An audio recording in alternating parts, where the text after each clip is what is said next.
everybody. Good afternoon. I am Lauren Cohen, the host of Investing Across Borders, where we teach you how to invest, live, work, and play across borders. And we invite you to subscribe on all of the podcast channels, not to miss an episode where we are interviewing amazing people like Marco, who's going to speak in just a few minutes, who is like myself, originally from Canada. A lot of our guests are, but that's not to say that we discriminate against those that are not originally from Canada. We just so happen to have an affinity because we're from Canada ourselves. Hey. So Marco, why don't you go ahead and introduce yourself and tell us a little about your background and what brings you to these parts of the world? Well, hello, everyone. Yeah, I'm Canadian. I'm from Montreal originally. Started investing in 99. Got married when I was 18, 4 kids at 24, stayed-home dad. 18. Wow. 18, 18. 18, yes.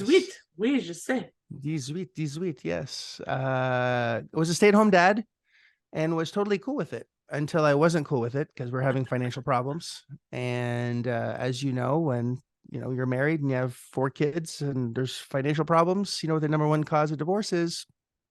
Yes, money. It's marriage.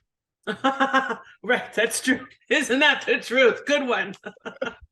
I got you there. Yes. And money definitely, is an important part of reducing stress in all things. And actually saw an infomercial on how to get involved in real estate. It was an American product. I was living in Ottawa at the time. And it was like Carlton Sheets. I don't know if you remember Carlton Sheets, but looked at the product, digested it, and then really wanted to really dive into it because I'm a concert pianist. That's what I was trained to do. Not a lot of money in music, specifically in classical music. And I really understood it. And I started going into the US and taking seminars and more seminars and more seminars and making mistakes. And a lot of seminars were terrible and some were good and met some great people. And I bought my first property in 99. And that was a long time ago. It's like almost 24 years ago now. And I started with small stuff, single families, then it went into multis, then it went into mobile home parks, then went into hotels, assisted living facilities. Now started 3 small private equity funds, and we just haven't stopped growing from there. So as a Canadian, it was very difficult for me to get financing. I didn't have any credit in Canada because I was a musician, and my credit was terrible. It sucked. I couldn't even borrow enough money to go to Tim Hortons at one point. I remember going to McDonald's with $5 with 4 kids, and 99 cents only gets you so far with the tax. Only 4 meals, not 5, right? The tax is what's going to get you. So really struggled.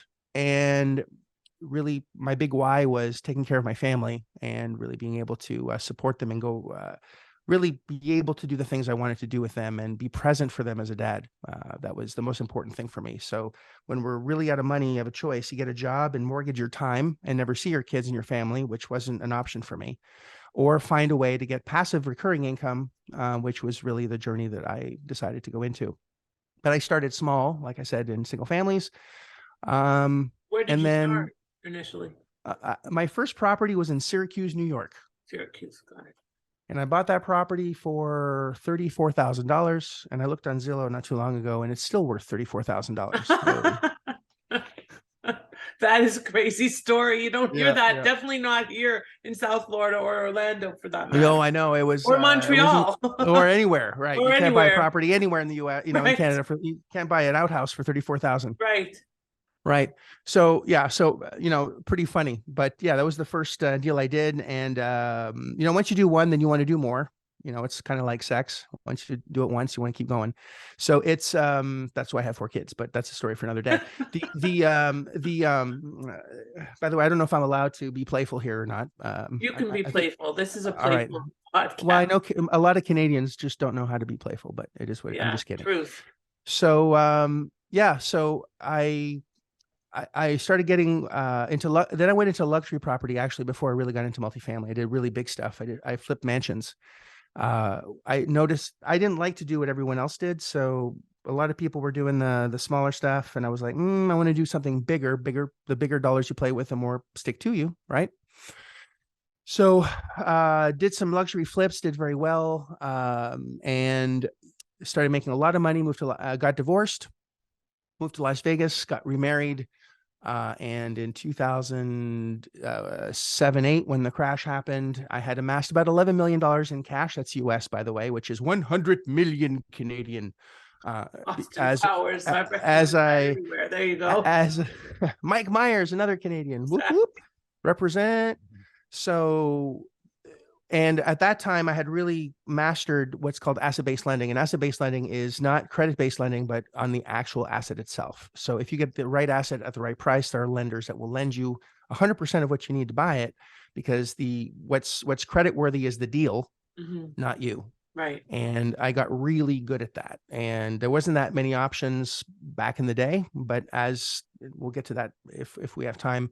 Anyway, I'm going back and forth because of my ADHD, but I'm in Vegas, and at that time there were these ninja loans, these sign and drive loans, where your dog could get a loan. I don't know if you were in real estate at that time, Yes. but we were pulling out $200,000, $300,000, $400,000 on these super jumbo loans, and we're doing as many as we can. I had a very robust education business as well. At that time, I was in the teaching business where I had hundreds of people that were in a room, and I would teach them how to flip mansions. And if they did great, if they didn't, they didn't. And it was all about basically how many people can I fit in a room to teach this information versus what I do now, which is small classes, intimate classes with extreme, like I want everyone has to get a result or I'm not happy. Right. So it's completely different I'm a different person than I was then because of what is about to happen. So I amassed $11 million. There's myself and my wife. I know the crash is going to happen. I'm connected to different banks and they're warning me with the volume that we're doing, like something big is going to happen. Make sure you have a lot of cash. And I saved up, like I said, around 11 million, and crash happens. And I'm just waiting for things to, to really hit bottom. I go speaking in London. And when I came back, my wife decided to take every single penny we had and go to South America with another individual. And it took me a while to process that itself. I ended up spiraling into a pit of despair and anger, and I got into a really dark place and almost basically committed suicide. It was a really, really dark time because when you have your ego is attached to all this money that you have. I lived in Steve Wynn's old house. I had, 20 some thousand square foot house with 3 pools and 6 bars, and it's opulence. To on the street, it's very difficult. And it was probably the hardest time of my life, but it was the best time of my life in retrospect, because I had to go from where I was there, and actually a homeless man talked me out of it, which is kind of interesting, but that'll be a story for another day. And when I realized that it wasn't money that was important, it was people, then my entire life turned around, because I realized that, my spouse had taken and broken trust and betrayed me and took all the money, but she didn't take my mind. And I let her take that. And as soon as I realized that I was in control of my own destiny, my actions and my behaviors are the only thing I can control, I went then into a direction of can't stop me. So at that time, in 2009, that was in August of 2009 at that moment. And at that time, the Canadian dollar was worth more than the US dollar. And I had contacts with For that one day, as I remember, not one day, but it was a quick fix for sure. It was there, right? And it was on par, and at one point surpassed it. And I had contacts at different banks because I was connected. I lost over 600 single families at that point. And I had a very robust portfolio. And again, never used my money or never used my credit to buy any of these things. I only leveraged through asset-based lending or lenders that would allow just stated income, right? So now I have zero, have all debt, have a whole bunch of people that are pissed off at me, and I got to get out of this hole. But I have contacts at banks, and these banks at that time were selling tapes, which is a microfiche of property in batches of 100, and we're buying from U.S. Bank and Citibank between 10 and 25,000 properties in Vegas for 10 to 25,000, 3-bedroom, 2-bath with a pool. And now I didn't have any money. I needed probably $3 million just to get back in the black. So I contacted the people that I did know in Canada that had relationships with. I said, hey, we'll buy the tape. You get 51%. I get 49, and I'll do all the work. You just, these are cheap as hell. Let's go. And we bought hundreds, 600 and change. So use somebody else's money. And we sold at the end of that, we just sold the last bunch in 21 for close to 700,000 that we paid 10 to 25,000 for. So we did very well. So the point of all this is that if you have skills and you have connections, or you know where to source things, you don't need money, you don't need credit, and you can pretty much get financed for anything if you know how to structure deals and get the right deals in play. And my mission, my vision, my purpose, and really what I stand for is I believe it's your God-given right to be wealthy by the service of others. If you serve others at the highest possible level, you will get wealthy, because it's really giving to give, not giving to get. Right. And this is something that I learned through a lot of pain. Yes. And it was a lesson that I had to learn the hard way, which, ignorance is very expensive. And most that's the truth. Yeah, so true. We're driven by money, and because, in many cases, I think Canadians a little bit less. We want to make more money, but we're more savers than most are. I think in the US, there's less of a different attitude around money. I think most Canadians are a little bit more conservative, scared of more conservative, or scared of, or there's just 100%. A different attitude around money. It's just 100%. Americans tend to live beyond their means on credit. Like they're okay with borrowing and using credit cards and maxing them, and Canadians are like, Well, in the US, if you have good credit, you can get as many credit cards as you want, which allows you to get a better mortgage. In Canada, if you have too many credit cards, they make you cut it up before you get a mortgage. So exactly. It's like it's opposite. It's completely different. It's very true. So true. So not the same. So from 2009 to from my realization of it's all about people and how can I really help and serve as many humans as possible, created systems and processes around buying multifamily, bought a lot of multifamily, did a tremendous amount of mobile home parks, still do, hotels, bought a lot of hospitality. We do around 1,500 units a year, and I help others. We know some similar people get to a certain number of units to never have to work again.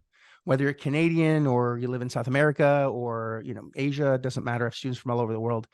And this is all done virtually, so definitely cross-border. I help a lot of Canadians because I are one, and I understand the nuances of, as a Canadian, for example, you don't want an LLC that's tied to you personally because you're double taxed, and there's you have two partners, whether you like it or not, that are humping your leg, each leg, like a kid. One of them is up there.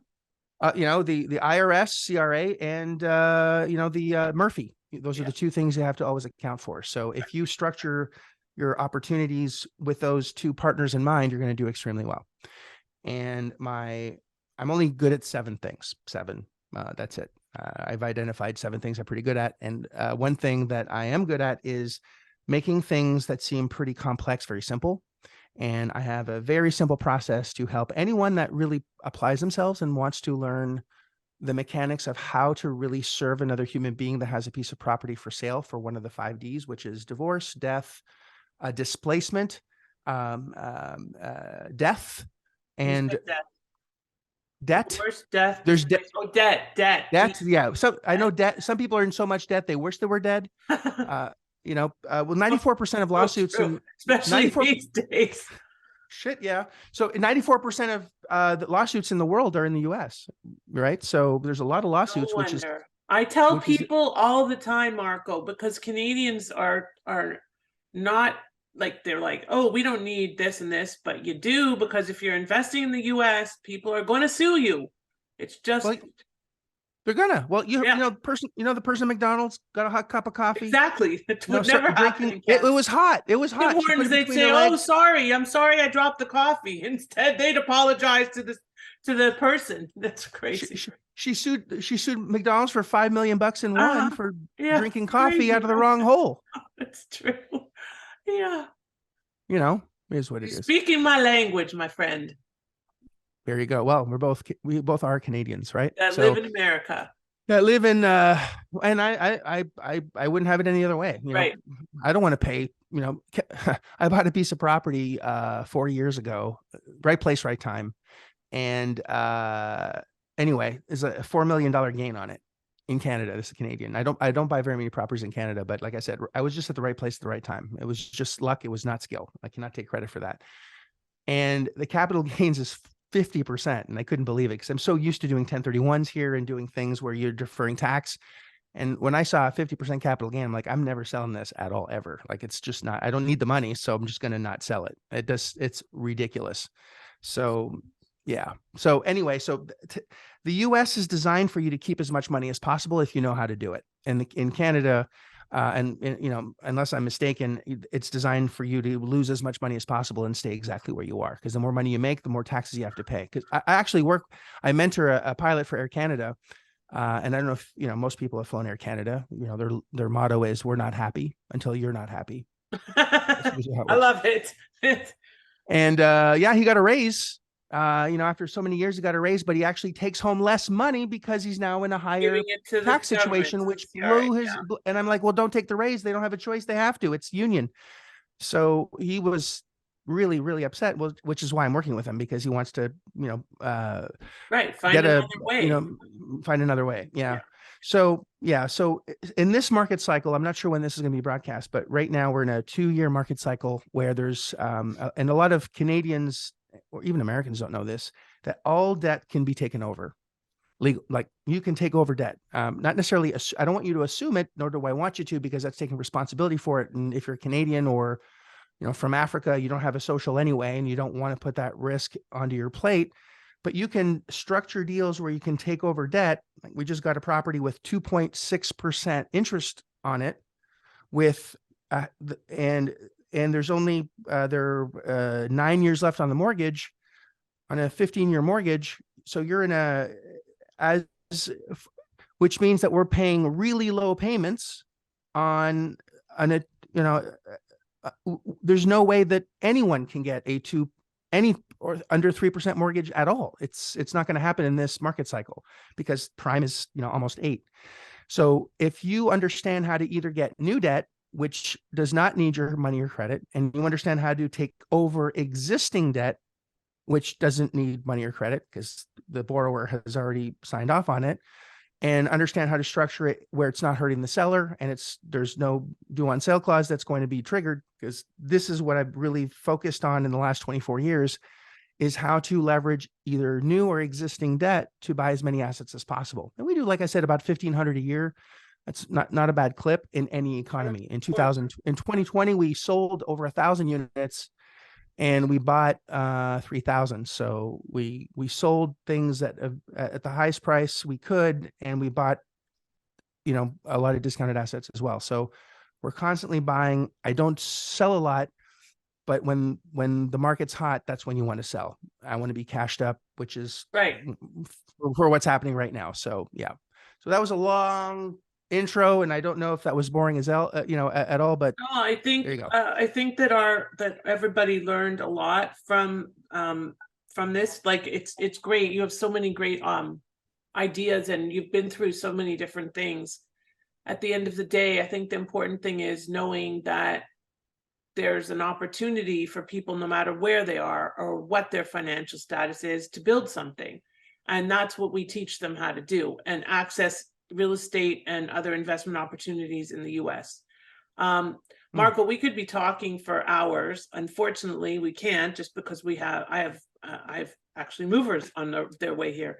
So what I would love to do is get some feedback from you about your top 3 tips for new investors. And then I'd love to have you into our Facebook group to talk live, because we have probably mostly Canadians in there, and we can maybe build something out specifically for them, Sure. and bring you back in that more informal forum. I think would be great for you, because certainly you're definitely an informal kind of guy. But give us your top 3 tips to share with our listeners, if you would. Top 3. Number 1, is be open and remove ego from which is really hard sometimes, and just be open and listen to something that you might not understand yet or see. I learned a long time ago that if I brought my judgment to the table when I was learning something, that it would only hurt me, and it stopped me from doing the thing that I should have done. If No that makes judgment. any Don't sense. have preconceived notions. I agree Yeah, with you. kill your ego if you can, and listen, which is I think those might be two things. So one is kill your ego if you can. Two is listen. My first wife said I never ever listened to her, but I really never heard that. Ah, isn't that interesting? So Or you didn't yeah. want to because it's selective hearing, right? Yes, yeah. It was so, and if you really listen to what's happening, if you listen to what someone is saying and really listen again without ego involved, you can really learn a lot from that. And I've been asked, who's been your, biggest influence? Because I've been in the same room, and I've actually toured with Richard Branson, Tony Robbins, Jack Canfield is, we're fairly close. I know a lot of very, very, very high level successful people, and I've learned as much from a conversation in a group of people that of engineers with a perspective that I was just open to listening to whatever's happening and being in a growth mindset, right? And just listen and pick one thing that you want to improve and just do that one thing until it gets better, and then pick the next thing you want to improve and then do that thing until it gets better. Because a lot of people are outcome based, right? I want to live in the United States. I want $1 million.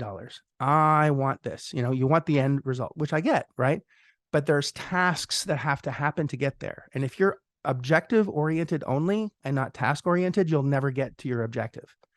So you can't win a game unless you hit, you got to shoot the puck until it gets into the net. And just because you got into the net doesn't necessarily going to win the game, because the other party, the other team might have done it better. Canadian in the net, right? puck, the So net, it's just, you got to take the puck and pass the puck the right way every single time, and eventually you'll only win games. So that's where I'm going with that, is that if you're just really focus on tasks and not necessarily outcome, because outcomes change all the time, but tasks, it's you against you. And the better you are at doing something, the better you're just are as a human being. Yeah, agreed. I don't know. Thank you. And I know that you give back a lot of your proceeds to different charities, or does it one in particular? No, there's a reason for that, because there's a lot of money going around. Like I said, I don't know if I shared, I have over 5,000 units, and each unit's around $200 a month. So if you take $200 a month times the number of units that you want to generate in a year, it adds up. So I do okay. Thank you very much. But and that's one of the reasons that I do this, is because I've struggled a lot and I've made a lot of mistakes, and I really like helping others avoid those mistakes, specifically that were living out of their car, that were going to the Y to shower with their kids. And I when I got divorced, I got custody of my kids, and I raised my kids, right? My kids are everything. So do everything for my kids.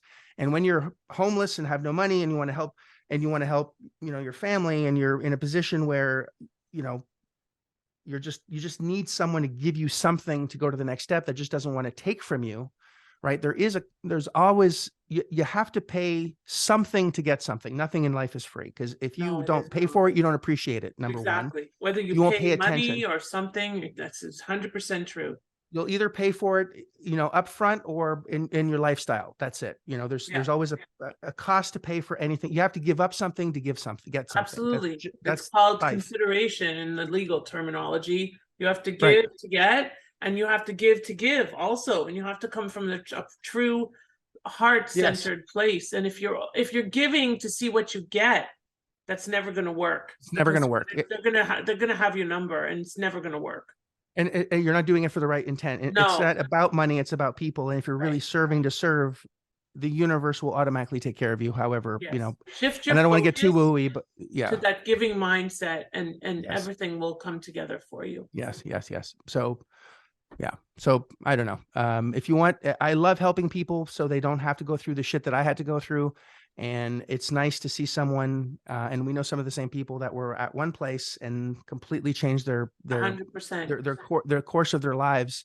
And they did the work, so they get the credit. I'm just glad that I was part of it. And Right. I want 1 million people at my funeral that I've helped. You're all invited. And hopefully that's in 500 years from now, but we'll see.